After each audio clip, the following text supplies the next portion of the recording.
Hello students. तो आज के इस सेशन में हम लोग सॉल्व करेंगे क्वेश्चन नंबर 41 से, है ना। इससे पहले हम लोगों ने क्वेश्चन नंबर 40 तक देख लिया था, तो 41 से आज क्वेश्चन देखेंगे। तो क्वेश्चन नंबर 41 में कह रहा है कि कोसाइन, कोसीकेंट, है ना, सीकेंट और कोटेंजेंट फलनों के सातत्य पर विचार कीजिए। मतलब कि यहाँ पर ये जो लिखा है आपका कोसाइन, है ना, कोसाइन का मतलब आपका कॉस फंक्शन हो गया, कोसेकेंड का मतलब आपका कॉसेक फंक्शन, ठीक है, सीकेंड का मतलब आपका सेक, और कोटेंजेंट का मतलब कॉट। तो मतलब कि आपको कॉस, ठीक है, कॉसेक, सेक और टैन, है ना, ये इतने जो फलन है ये हमें फलन के इनके सातत्य पर विचार करना है। तो जैसा कि मैंने आपको इंट्रोडक्शन लेक्चर में बताया था, है ना, शुरुआत के लेक्चरों में, कि जितने भी हमारे त्रिकोणमितीय फलन होते हैं सबके सब क्या है, अपने डोमेन में कंटिन्यूअस होते हैं। तो वही चीज़ हमें यहाँ पे दिखाना है कि ये जो फंक्शन ये आपका कंटिन्यूअस कैसे होगा, ठीक है।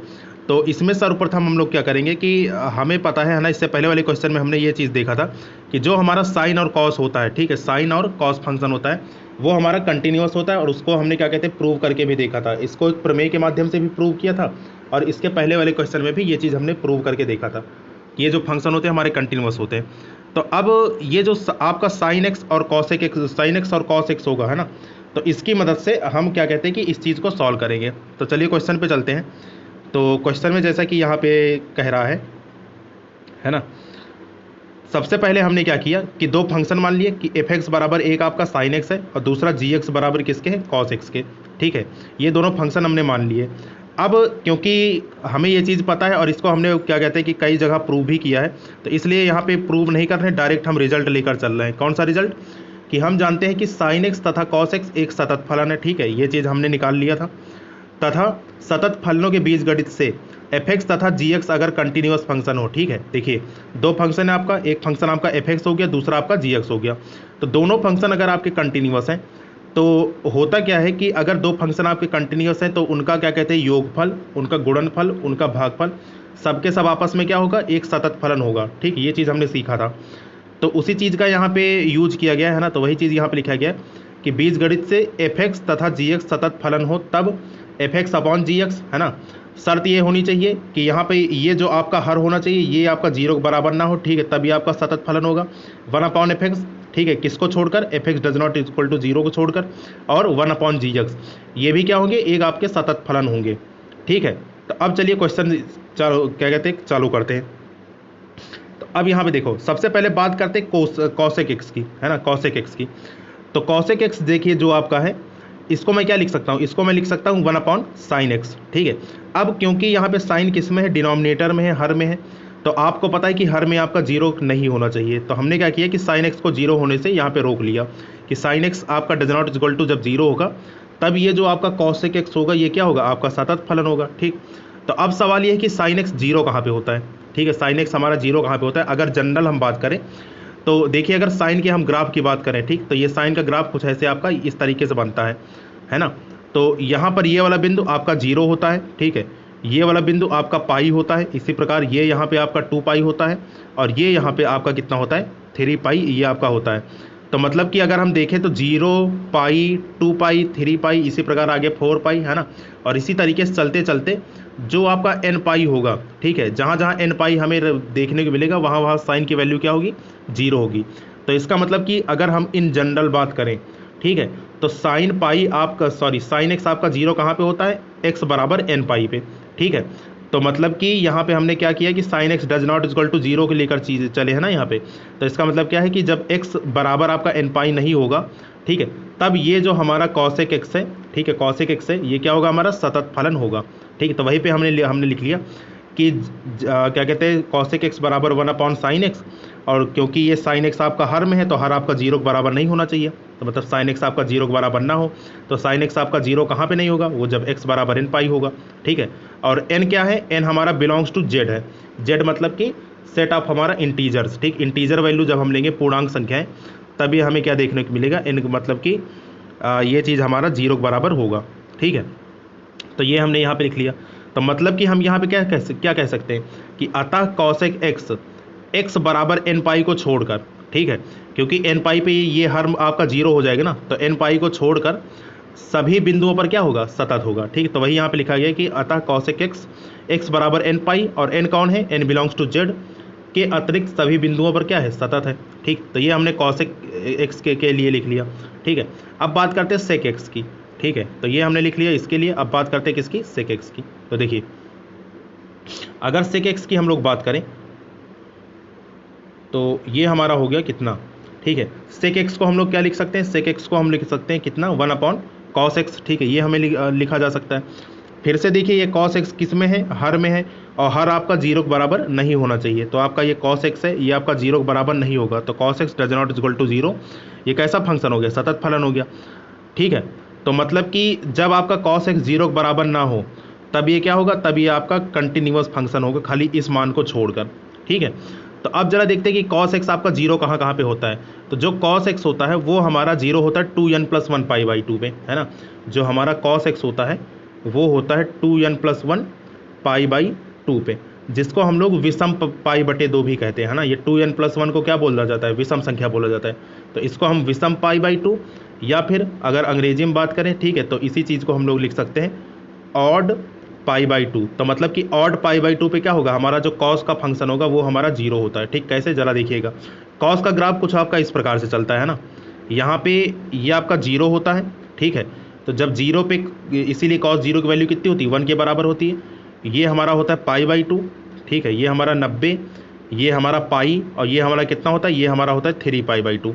ठीक है, फिर ये हमारा यहाँ पे कितना, ये आपका 2 पाई, और ये हमारा जो कितना होता है, ठीक है, तो 3 पाई/2, ये हमारा इसी प्रकार हो जाएगा कितना, 5 पाई/2। ठीक, तो आप देख सकते हैं यहाँ पे कि सबसे पहले पाई/2, मतलब ये यहाँ पे कलर चेंज करके दिखा देते हैं। ठीक है, सबसे पहले यहाँ पर ये आपका 0, ये यहाँ पर 0, और ये यहाँ पर 0। तो संख्या देखो क्या चल रही है, संख्या हमारी चल रही है सबसे पहले पाई/2। ठीक, पाई/2 को मैं 1 पाई/2 भी लिख सकता हूँ। ठीक, इसके बाद 3 पाई/2। ठीक, फिर इसके बाद 5 पाई/2, फिर इसके बाद क्या होगा, 7 पाई/2। ठीक है, तो मतलब इतने मान पर, ठीक है, इस तरह के ये आपका चलता जाएगा। यहाँ पर 1 पाई/2, 3 पाई/2, 5 पाई/2, 7 पाई/2। तो यहाँ पर ये जितने भी देखिए विषम संख्याएं हैं, 1, 3, 5 और 7, हर जगह क्या है, हर जगह कॉस का मान आपका कितना है, 0 है। तो मतलब कि हम क्या बोल सकते हैं कि विषम पाई/2 पर, है ना, विषम पाई/2 पर, या फिर ऑड पाई/2 पर जो हमारा कॉस का फंक्शन है वो कैसा है, हमारा 0 है। ठीक, वहाँ पे 0। तो इसी को जनरल रूप में हम क्या लिखेंगे, इसी को जनरल रूप में लिखेंगे 2n+1 पाई/2। ठीक, यहाँ पर कॉस क्या होगा, हमारा 0 होगा।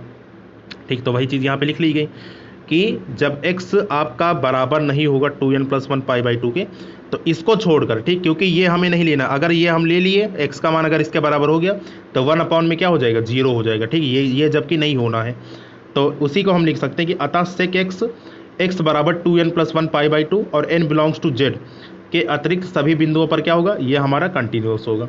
ठीक, तो ये हमने लिख लिया यहाँ पर, ये चीज़ आपको समझ में आ गई होगी। ठीक, बात करते हैं अगला कॉट एक्स की, है ना, क्योंकि कोटेंजेंट फंक्शन है। ठीक, तो कोटेंजेंट मतलब कि कॉट को क्या लिखा जा सकता है, कॉस एक्स बटे साइन एक्स। कॉस एक्स के लिए तो कोई दिक्कत नहीं क्योंकि ये ऊपर है। तो बात करते हैं नीचे कौन है, साइन एक्स। तो साइन एक्स आपका 0 के बराबर नहीं होना चाहिए। तो अभी हमने इससे पहले देखा कि साइन एक्स आपका 0 कहाँ पे होता है, आपका एन पाई पे होता है। ठीक, एन पाई पे हमारा साइन क्या होता है, साइन हमारा 0 होता है। तो वही चीज़ यहाँ पे है कि जब x का मान n पाई ना हो और n बिलोंग्स टू z, ये तो हमें पता ही है। ठीक है, कि n का मान कहाँ से होना चाहिए, पूर्णांक संख्याओं से होना चाहिए। तो ये हमारा क्या होगा, ये हमारा कंटिन्यूअस फंक्शन होगा। तो इस चीज़ को हम लोग कैसे लिखेंगे कि अतः कॉट x बराबर n पाई और n बिलोंग्स टू z के अतिरिक्त सभी बिंदुओं पर क्या है, हमारा सतत फलन है। ठीक, हमारा कंटिन्यूअस फंक्शन है। ये चीज़ हमें यहाँ पे दिखानी थी। ठीक है, चलिए ये आपका हो गया। बढ़ते हैं क्वेश्चन नंबर 42 पे। ठीक, क्वेश्चन नंबर 42 आपका क्या है, ये आपका ठीक ठाक प्रश्न है। तो देखिए यहाँ पर अगर सबसे पहले हम बुक में देखें, बुक में ये क्वेश्चन कैसे है, तो बुक में आपका कुछ इस प्रकार से है क्वेश्चन। ठीक है, इसको पहले रफ कर देते हैं। हाँ, देखिए यहाँ पे क्वेश्चन नंबर 42 में यहाँ पर ये आपका बुक में जो मिस प्रिंटिंग है, बुक में आपका क्या लिखा है, x less than equal to 0 के। ठीक, जबकि एक्चुअल में यहाँ पे क्या होना चाहिए, एक्चुअल में यहाँ पे 2 होना चाहिए। तो आपके पास जो PDF है ना, उसमें यहाँ पर क्या कहते हैं, करेक्शन में ये आपका 2 रहेगा, इस बात का ध्यान रखिएगा। ठीक, तो क्वेश्चन में क्या कह रहा है कि a तथा b के मानों को ज्ञात कीजिए ताकि f(x) बराबर, ये फंक्शन हमें दिया, ठीक है, द्वारा परिभाषित फलन एक सतत फलन हो। मतलब कि सतत फंक्शन हमें दिया है और हमें क्या निकालना है, a और b के मान निकालने हैं। ठीक है, तो सबसे पहले देखते हैं फंक्शन की परिभाषा कहाँ पे बदल रही है। तो एक तो पॉइंट नंबर 2 पे बदल रही है, ठीक। जब x का मान 2 से छोटा या बराबर है तो फंक्शन हमारा 5 के बराबर है। जब x का मान 2 से बड़ा है, ठीक है, तो फंक्शन हमारा ax प्लस बी के बराबर है। तो एक पॉइंट हो गया हमारा 2, यहाँ पे चेक करना है, ठीक। इसके बाद दूसरे पॉइंट की अगर बात करें तो जब 10 से छोटा x का मान तब फंक्शन हमारा ये है, ठीक है, और जब x का मान 10 से बड़ा या बराबर तो फंक्शन हमारा ये है। तो दूसरा पॉइंट क्या हो गया हमारा, 10 हो गया। तो इसका मतलब कि हमें जो सततता की जांच करनी है वो x बराबर 2 पर और x बराबर 10 पर, ये हमें यहाँ पे जांच करके इस क्वेश्चन को हल करना है, ठीक। चलिए क्वेश्चन अब स्टार्ट करते हैं यहाँ पे। तो क्वेश्चन में यहाँ पे दिया गया है, ठीक है, कहाँ गया, हाँ, अब यहाँ पे देखेंगे। तो क्वेश्चन नंबर 42 में चलते हैं। तो सबसे पहले कहाँ पर चेक कर लेते हैं, सबसे पहले हम लोग चेक कर लेते हैं x बराबर 2 पर, ठीक। तो x बराबर 2 पर फलन की सातत्यता। तो सबसे पहले निकालते हैं इसकी क्या, लेफ्ट हैंड लिमिट। तो लेफ्ट हैंड लिमिट जब निकालेंगे तो लेफ्ट हैंड लिमिट क्या हो जाएगी, limit x tending to 2 negative F x बराबर limit S tending to 0 f2 minus H, ठीक है, ये लिख लिया गया। तो अब जरा देखो, जब x का मान 2 से कम है, ठीक है, तो 2 से कम के लिए फंक्शन हमारा क्या है, 2 से कम के लिए फंक्शन हमारा 5 के बराबर है ना। तो मतलब कि f2 माइनस एच की वैल्यू क्या आ जाएगी, डायरेक्ट यहाँ पे 5 आ जाएगी। तो limit S tending to 0 5, limit तो यहाँ पे अप्लाई होगी नहीं क्योंकि यहाँ पे क्या कहते हैं x का कोई मान नहीं है। तो मतलब कि ये डायरेक्ट यहाँ से LHL किसके बराबर आ गया, ये हमारा 5 के बराबर आ गया, ठीक। राइट हैंड लिमिट देखते हैं क्वेश्चन में। तो x बराबर 2 पर जब राइट हैंड लिमिट चेक करेंगे तो ये आपका हो जाएगा limit x tending to 2 positive f x बराबर लिमिट एस टेंडिंग टू 0, कितना हो गया यहाँ पे f2 प्लस एच। तो अब जरा देखो ध्यान से, ये हमारा हो गया limit S tending to 0 f2 plus H. तो फंक्शन हम देखते हैं ना, 2 से अधिक के लिए फंक्शन कौन सा परिभाषित है। तो अगर हम 2 से अधिक की बात करें, ठीक है, तो 2 से अधिक पे ये जो हमारा फंक्शन है, ये हमारा फंक्शन है जब x का मान 2 से अधिक है तो फंक्शन हमारा किसके बराबर है, ax प्लस बी के बराबर है, ठीक है। जब x का मान 2 से अधिक तो फंक्शन हमारा ax प्लस बी के बराबर है। तो अब इस x की जगह, ठीक है, ये जो हमारा ax प्लस बी लिखा है तो इसमें x की जगह कौन आएगा, ठीक है, x की जगह अब इसमें आएगा कितना, 2 प्लस एच, ठीक, क्योंकि यहाँ पे देखिए हमें किसका मान निकाल रहे हैं, f2 प्लस एच का मान निकाल रहे हैं, ठीक है। तो ये आप जब रखोगे तो ये कितना हो जाएगा, x की जगह हमने रखा 2 प्लस एच और प्लस में कितना चल रहा है, b चल रहा है, और लिमिट आपकी कहाँ से चल रही है, लिमिट आपकी चल रही है h टेंडिंग टू 0 में, ठीक है। तो अब जब h का मान यहाँ पे 0 आप रखोगे तो ये आपका 0 हो जाएगा। तो 2 से a का गुणा होकर कितना आ जाएगा, 2a आ जाएगा, और प्लस में कितना आ जाएगा, b। तो मतलब कि RHL की वैल्यू, जो राइट हैंड लिमिट की वैल्यू कितनी आ गई, 2a प्लस b आ गई, ठीक है, ये हो गया हमारा। अब ये हमने निकाल लिया, फंक्शन की वैल्यू निकाल लेते हैं। तो देखो फंक्शन की वैल्यू हम लोग कहाँ पे चेक करेंगे, फंक्शन की वैल्यू अगर हम x बराबर 2 पर देखें तो x बराबर 2 पे फंक्शन की वैल्यू हमें डायरेक्ट दे रखी है ना, कि जब x का मान 2 से छोटा या बराबर है तो x एफ एक्स आपका क्या आएगा, 5 आएगा। तो मतलब कि x बराबर 2 पर जो हमारा फंक्शन आएगा वो किसके बराबर आएगा, 5 के बराबर आएगा। अब क्योंकि ये जो फंक्शन है ये आपको सतत दिया है, ठीक है, एक सतत फलन है, तो इसका मतलब क्या हुआ, इसका मतलब ये हो कि हमारा जो लेफ्ट हैंड लिमिट होगा, जो हमारा राइट हैंड लिमिट होगा और जो हमारा ये वैल्यू ऑफ फंक्शन है सब आपस में क्या होंगे, आपस में बराबर हो जाएंगे, ठीक। तो अगर बराबर हो गए तो यहाँ से एक समीकरण बन जाएगा। तो देखिए यहाँ पे बराबर करके रखते हैं, ठीक है। तो ये हमारा हो गया, है ना। तो ये फंक्शनल वैल्यू हमने निकाल ली, ये 5 के बराबर है। तो अब क्योंकि फलन हमारा कैसा है, सतत है, तो हम लिख सकते हैं यहाँ पे कि लेफ्ट हैंड लिमिट बराबर राइट हैंड लिमिट बराबर वैल्यू ऑफ फंक्शन, ये सब किसके बराबर, 5 के बराबर। तो LHL की वैल्यू 5, RHL की वैल्यू 2a प्लस बी, और यहाँ पे फंक्शन की वैल्यू किसके बराबर है, 5 के बराबर है।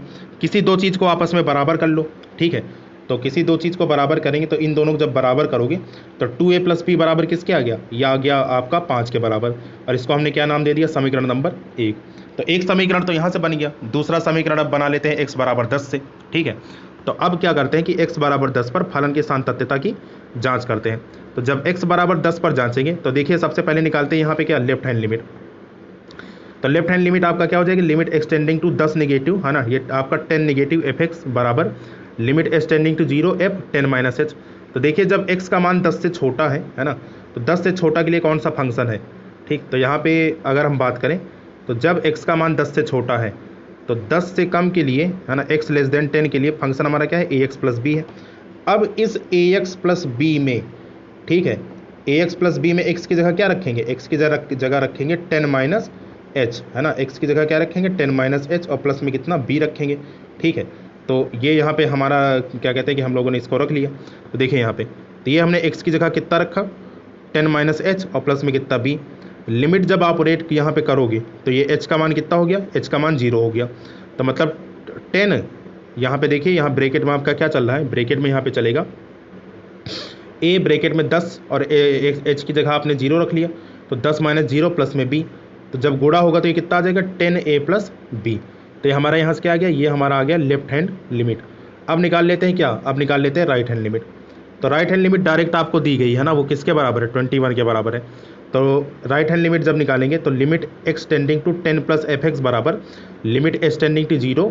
तो ये कितना हो गया, f 10 प्लस h के बराबर हो गया। ठीक है, तो अब जरा देखो ध्यान से, ये हमारा हो गया limit h tending to 0 10 plus h। तो 10 से अधिक के लिए फंक्शन हमारा क्या दिया है, ठीक है, जब x का मान 10 से अधिक या उसके बराबर है तो फंक्शन हमारा कितना है 21 के बराबर। ठीक, ये 21 के बराबर दिया है हमारा। तो यहाँ पर जब रखेंगे, ठीक, तो ये कितना हो जाएगा, यहाँ पे हमने 21 रखा। अब क्योंकि यहाँ पे x वगैरह तो है नहीं, तो डायरेक्ट यहाँ पे लिमिट अप्लाई होगी, तो ये इसकी वैल्यू कितनी आ गई, 21 के बराबर आ गई, राइट हैंड लिमिट आ गई। इसी प्रकार फंक्शन की वैल्यू हमें कितनी दे रखी है, ये भी हमें 21 के बराबर दे रखे हैं। तो अब चूंकि ये जो फंक्शन आपका दिया हुआ है, ठीक है, ठीक, तो ये यहाँ पे दिया गया फंक्शन कैसा है, कंटिन्यूअस है, ठीक, सतत है। तो वही चीज़ हमने यहाँ पे लिख लिया कि लेफ्ट हैंड लिमिट बराबर राइट हैंड लिमिट बराबर वैल्यू ऑफ फंक्शन, सब आपस में क्या है, बराबर है।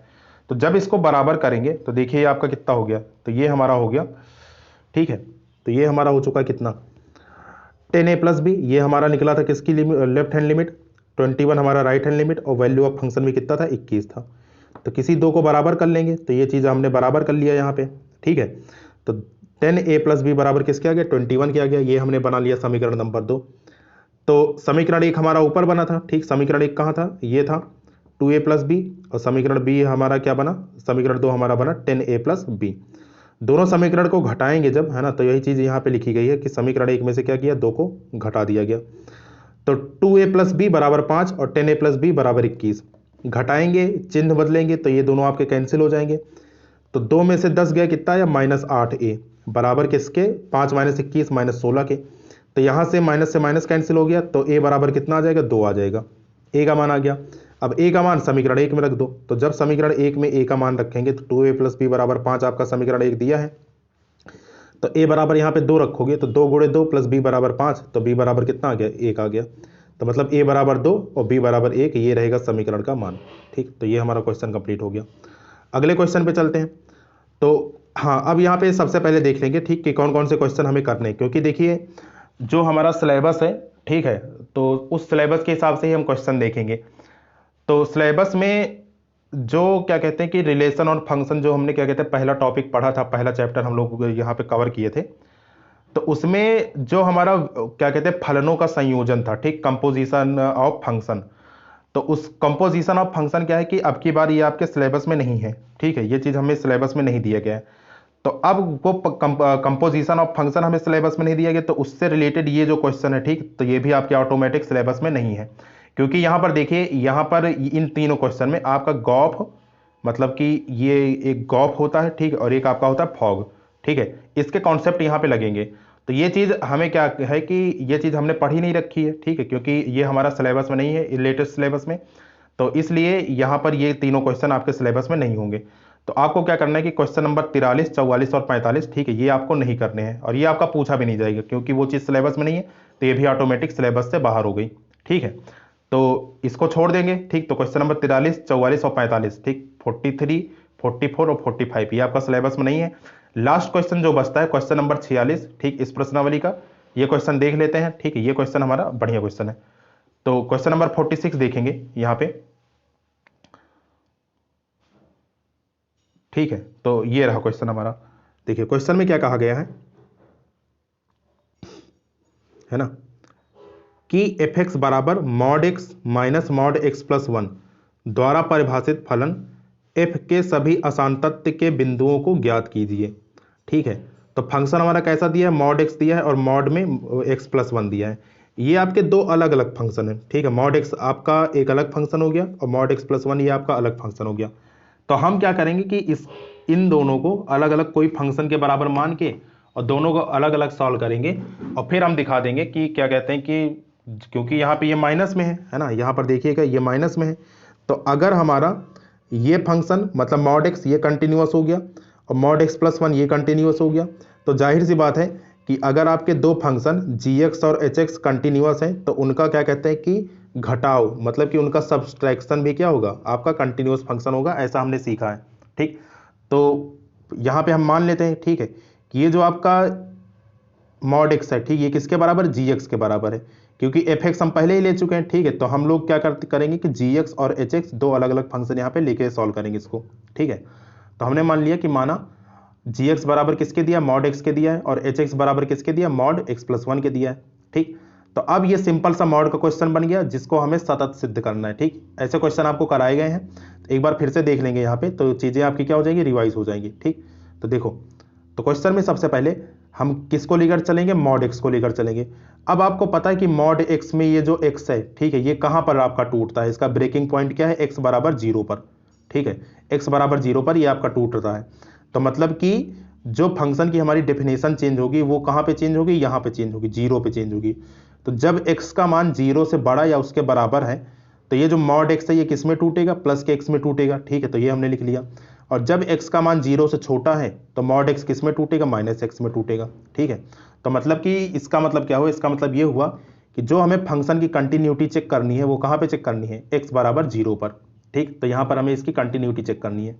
तो सबसे पहले हम लोग निकालते हैं क्या, लेफ्ट हैंड लिमिट। तो लेफ्ट हैंड लिमिट जब निकालेंगे तो लेफ्ट हैंड लिमिट क्या हो जाएगा आपका, limit x tending to zero negative, और ये आपका जी एक्स लिखा है। ठीक है, इस बात का ध्यान दीजिएगा, एफ एक्स नहीं लिखा, ये आपका जी एक्स लिखा है, क्योंकि जी एक्स में बात चल रहा है ना, तो हर जगह आपका जी एक्स होगा। ठीक, तो limit x tending to zero negative G X बराबर limit H tending to zero. ठीक है, जी जीरो माइनस एच। ठीक है, ये हमारा क्या लिखा है, ये हमारा लिखा है जी। ठीक, और ब्रैकेट में क्या लिखा है, जीरो माइनस एच लिखा है। ठीक, तो अब जरा देखो जीरो से कम के लिए कौन सा फंक्शन परिभाषित है, जो जब x का मान जीरो से छोटा है तो फंक्शन हमारा परिभाषित है कौन सा, माइनस एक्स। तो माइनस एक्स में x की जगह हम लोग क्या रखेंगे, जीरो माइनस एच, मतलब जीरो माइनस एच अर्थात क्या रखेंगे, माइनस एच रखेंगे। ठीक, तो ये हमने क्या किया कि माइनस एक्स आपका दिया था तो माइनस पहले से, और इस x की जगह क्या रखा, यहाँ पे माइनस एच रखा। ठीक, तो ये यहाँ पे माइनस एच रखा गया, और लिमिट आपकी क्या चल रही है, लिमिट चल रही h tending to zero. Limit यहाँ पे डायरेक्ट अप्लाई करोगे तो h का मान ये क्या हो जाएगा, जीरो हो जाएगा, तो मतलब LHL आपका किसके बराबर आ गया, जीरो के बराबर आ गया। ठीक, ये हमने यहाँ पे निकाल लिया। इसके बाद देखते हैं राइट हैंड लिमिट। ठीक, तो राइट हैंड लिमिट की अगर बात करें तो राइट हैंड लिमिट हमारा दिया है limit x tending to zero positive G X बराबर limit H tending to zero. ठीक है, जी जीरो प्लस एच, तो जीरो से अधिक के लिए, ठीक, जीरो से अधिक के लिए फंक्शन किसके बराबर, एक्स के बराबर है, और उस एक्स की जगह क्या रखना है, जीरो प्लस एच रखना है। जीरो प्लस एच का मतलब क्या रखना है, आपका एच रखना है। ठीक, तो यहाँ पर एक्स की जगह हमने एच रखा तो limit H tending to zero, और ये आपका क्या हो गया, एच हो गया। फिर से यहाँ पे लिमिट जब डायरेक्ट रखोगे तो ये आपका टर्म जीरो हो गया, तो ये आपका राइट हैंड लिमिट किसके बराबर आ चुकी है, ये हमारी भी जीरो के बराबर आ चुकी है। ठीक है, तो ये हमारा हो गया, तो मतलब कि LHL हमने निकाल लिया, RHL निकाल लिया, दोनों किसके बराबर, दोनों हमारे जीरो के बराबर है। ठीक, तो ये हमने निकाल लिया। फंक्शन की वैल्यू निकाल लेते हैं, तो देखिए जब x का मान जीरो से बड़ा या बराबर है तो फंक्शन हमारा कैसा है, x है, तो फंक्शनल वैल्यू हम लोग निकालेंगे, कहाँ पे निकालेंगे, x बराबर जीरो पर। तो x बराबर जीरो के लिए फंक्शन हमारा कौन सा है, एफ एक्स है। ठीक है, एफ एक्स मतलब x बराबर जीरो के लिए जो हमारा फंक्शन बनेगा वो कितना होगा, जी एक्स बराबर एक्स होगा। तो यहाँ पर जब x बराबर जीरो रखेंगे, ठीक है, x बराबर जीरो पर जब इसकी मान निकालेंगे, इसका मान निकालेंगे जी जीरो, तो किसके बराबर आएगा, जीरो के बराबर आएगा, तो मतलब यहाँ पे ये जी होगा। ठीक, तो जी जीरो बराबर किसके आ गया, जीरो आ गया। तो मतलब हम बोल सकते हैं कि left hand limit, right hand limit, value of function सब किसके बराबर है, जीरो के बराबर है। तो इसका मतलब क्या निकला, इसका मतलब ये निकला कि जो हमारा मॉड एक्स है ये कैसा फंक्शन हो गया, ये एक हमारा कंटिन्यूअस फंक्शन हो गया। ठीक, तो ये चीज़ हमने यहाँ पे देख ली। अब इतना करने के बाद, ठीक, ये हमारा हुआ एक पार्ट। अब हम लोग देखेंगे इसको, ठीक है, ये चीज़ इसका नेचर चेक करेंगे, मतलब एच एक्स बराबर जो फंक्शन हमने लिया है मॉड एक्स प्लस वन, ये हम लोग देखेंगे। तो ठीक है भाई, इसको सॉल्व करते हैं। तो देखिए एच एक्स बराबर हमने क्या ले रखा है, मॉड एक्स प्लस वन। इसका ब्रेकिंग पॉइंट जब देखेंगे तो देखिए मॉड में जो भी फंक्शन होता है, ठीक है, उसका ब्रेकिंग पॉइंट निकालने के लिए कि फंक्शन वो कहाँ पे टूट रहा है, ये जो अंदर वाली वैल्यू होती है इसको हम लोग रखेंगे जीरो के बराबर। तो x प्लस वन बराबर हमने किसके रखा, जीरो के बराबर रखा। ठीक है, तो यहाँ से x बराबर किसके आ गया, x बराबर आपका आ चुका है किसके, -1 के। तो मतलब कि ये जो फंक्शन हमारा टूट रहा है ये कहाँ पे टूट रहा है, x बराबर -1 पे टूट रहा है। ठीक है, ये बात समझ में आई। फंक्शन हमारा कहाँ पे टूटा है, x बराबर -1 पे। तो इसका मतलब ये हुआ कि जब x का मान -1 से बड़ा या बराबर होगा तो ये जो मॉड x प्लस 1 है ये किसके बराबर होगा, प्लस के x प्लस 1 के। ठीक, और जब x का मान -1 से छोटा होगा तो ये जो हमारा मॉड x प्लस 1 है ये किसके बराबर होगा, ये आपका -x प्लस 1 के बराबर होगा। ठीक है, तो ये चीज हमने यहाँ पे नोट कर लिया। तो अब इसके बाद अब इसको सॉल्व करेंगे तो फिर से उसी तरीके से सॉल्व करेंगे। हमें क्या कहते हैं कि दो फंक्शन मिल चुके हैं और हमें ब्रेकिंग पॉइंट मिल चुका है। ब्रेकिंग पॉइंट का मतलब हम लोग कंटिन्यूटी इसकी कहाँ पे चेक करेंगे, -1 पर इसकी कंटिन्यूटी चेक करेंगे। ठीक, तो सबसे पहले निकालते हैं लेफ्ट हैंड लिमिट। तो लेफ्ट हैंड लिमिट निकालने के लिए limit x tending to -1 negative hx बराबर limit h tending to 0 h -1 -h। ठीक है, ये हमने कर लिया यहाँ पे। तो अब जरा देखो, -1 से कम के लिए फंक्शन हमारा कौन सा है, -x प्लस 1 है।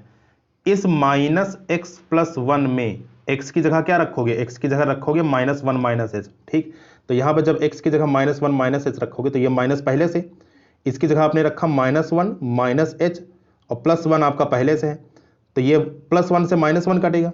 ठीक है, और साथ ही साथ क्या होगा, जब लिमिट यहाँ पे अप्लाई होगी, ठीक है, लिमिट आपकी अप्लाई होगी तो ये आपकी डायरेक्ट वैल्यू क्या हो जाएगी, 0 हो जाएगी। तो मतलब कि LHL आपका किसके बराबर आ गया, 0 के बराबर आ गया।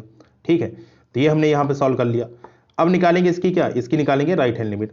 तो जब आप इसकी राइट हैंड लिमिट निकालोगे तो राइट हैंड लिमिट क्या हो जाएगी, राइट हैंड लिमिट हो जाएगी limit x tending to -1 positive. ठीक है, और कौन से फंक्शन हम लेके चल रहे हैं, hx, ये आपका बराबर हो जाएगा। ठीक है, ये आपका बराबर हो गया लिमिट h टेंडिंग टू 0, ठीक है, h -1 प्लस h। ठीक है, तो अब जरा देखो, जब x का मान -1 से बड़ा है तो -1 से बड़ा के लिए फंक्शन हमारा क्या है, x प्लस 1 के बराबर है। ठीक है, तो मतलब कि यहां पर x की जगह क्या रखेंगे, -1 प्लस h रखेंगे। तो ये हमने रख दिया यहाँ पे लिमिट, ठीक है, h टेंडिंग टू 0, ये हो गया हमारा कितना, x प्लस 1 है और x की जगह क्या रखें, -1 प्लस h। ठीक, तो ये हमने रख लिया कितना, -1 प्लस h, ये x की जगह रखा और +1 आपका पहले से, तो +1 यहाँ पे पहले से है। ये -1 से +1 कैंसिल, लिमिट यहाँ पे अप्लाई हो जाएगी तो ये वैल्यू आपकी 0 डायरेक्ट। तो मतलब कि आंसर यहाँ से कितना आएगा, 0 आएगा। तो इसका मतलब क्या हुआ, इसका मतलब ये हुआ कि जो हमारी राइट हैंड लिमिट भी निकलेगी वो किसके बराबर निकलेगी, 0 के बराबर निकलेगी। ठीक, तो राइट हैंड लिमिट हमने निकाल लिया। फंक्शन की वैल्यू निकाल लेते हैं x बराबर -1 पर। तो देखिए जब x का मान ग्रेटर देन और इक्वल टू किसके है, -1 के है। ठीक है, तो फंक्शन हमारा कैसा है, फंक्शन हमारा बराबर है किसके, ये हमारा hx के बराबर है। ठीक है, तो अब फंक्शन की वैल्यू निकाल लेंगे। तो मतलब कि जब हम निकालेंगे h -1 की वैल्यू, तो -1 पर फंक्शन कौन सा परिभाषित है, x परिभाषित है, x प्लस 1, और x की जगह क्या रखोगे, -1 रखोगे, तो -1 प्लस 1 बराबर किसके हो गया, 0 हो गया। तो मतलब आप देख सकते हैं कि left hand limit, right hand limit, value of function सब आपस में किसके बराबर, सब आपस में 0 के बराबर। ठीक है, तो यही चीज़ यहाँ पे लिखा गया है कि LHL RHL और वैल्यू ऑफ फंक्शन सब आपस में 0 के बराबर। तो इसका मतलब ये हुआ कि जो हमारा hx बराबर मॉड x प्लस 1 है, ठीक है, hx बराबर मॉड x प्लस 1, ये भी क्या हो गया, एक सतत फलन हो गया। तो इसका मतलब आप देख सकते हैं कि gx और hx दोनों कैसे फंक्शन है, एक कंटिन्यूअस फंक्शन है। ठीक, दोनों फंक्शन आपके कंटिन्यूअस है तो इसका मतलब दोनों का घटाव, ठीक है, दोनों का घटाव भी क्या होगा, एक कंटिन्यूअस फंक्शन होगा, एक सतत फलन होगा। तो वही यहाँ पे लिखा गया है कि fx बराबर gx माइनस hx, और gx की वैल्यू मॉड x, ठीक है, और hx की value minus mod x plus 1 भी एक सतत फलन होगा। ठीक, तो अगर ये आपका सतत फलन हो गया तो मतलब असांतत्यता का क्या होगा, कोई बिंदु ही नहीं होगा। ठीक, तो ये चीज़ हमें यहाँ पे शो करनी थी। तो इस प्रकार से ये क्या कहते हैं कि लंबी चौड़ी एक्सरसाइज, ठीक है, आपकी ख़त्म हुई। अब अगले सेशन में, ठीक है, हम लोग क्या कहते हैं कि जो इसके आगे के टॉपिक है, मतलब कि कंटिन्यूटी तो ख़त्म हो गया, अब हम लोग डिफरेंशियबिलिटी का पहले बेसिक देखेंगे और उस पर ज़्यादा क्वेश्चन नहीं है। ठीक है, सीधे आपका अवकलन वाला पार्ट स्टार्ट हो जाएगा, फिर उसके बाद हम लोग डिफरेंशियबिलिटी सॉल्व करेंगे। तो आज के लिए इतना ही रखते हैं, बाकी क्या कहते हैं कि अगले सेशन में देखेंगे। ठीक, तब तक के लिए थैंक यू सो मच। इसका आप लोग रिवीजन कर लीजिएगा अच्छे से। ठीक है, चलिए।